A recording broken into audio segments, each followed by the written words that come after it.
some influencers who focus on, their profession. Maybe, there's some doctors who are very influential on social media and they focus on patient care, relating stories.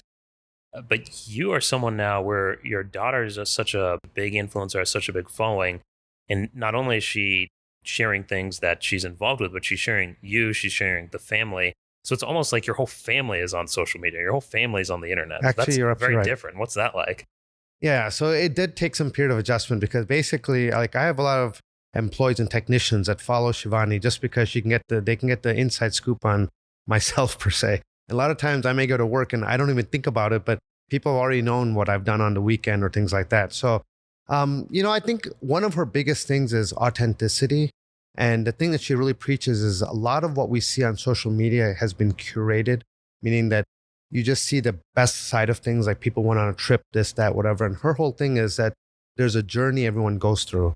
And through that journey, there's good and bad. And it's important to document everything because if all you see is all the good, then you think that, well, you start getting kind of depressed internally that, hey, I can't live that life. But if you realize that everyone has to work hard, they go through a journey, like we always see these superstars and we see the final point where it is. But like, I love NBA basketball. And you see these stars like Steph Curry and LeBron James and stuff like that. And you see the final end product. But what you don't see is, well, how much time did they spend in the gym, gutting it out?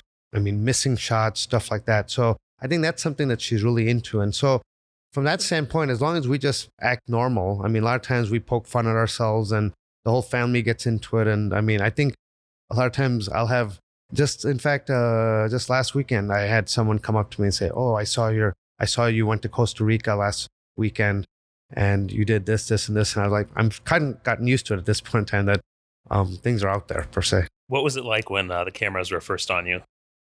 At first, it was a little awkward. I mean, you're kind of like, you're trying to make sure, okay, am I dressed properly? Are things looking right? Stuff like that. You try to make it more curated. But now it's sort of like this. I mean, we're just sitting here kind of talking and it's just being normal per se. I was the same way when I started this. I was like, I've done plenty of public speaking since I was very young. So I feel comfortable speaking at length, speaking in front of large crowds.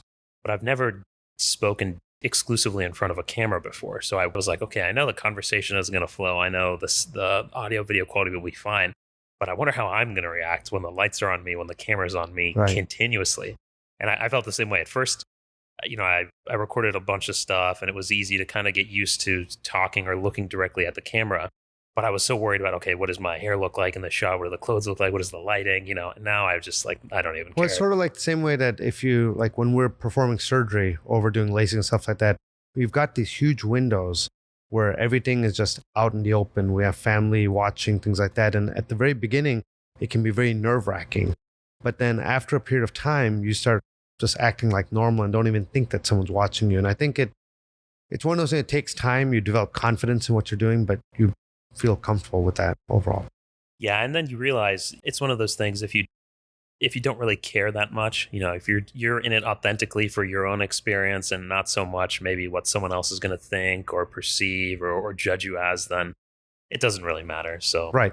Exactly. That's one of those things. There's always going to be people who are detractors or haters or who are going to, they see you doing something and they want to push you down or poo-poo you. And it's like, if you don't really engage with that negative energy or even give it any mind space, then, it doesn't really affect. Yeah.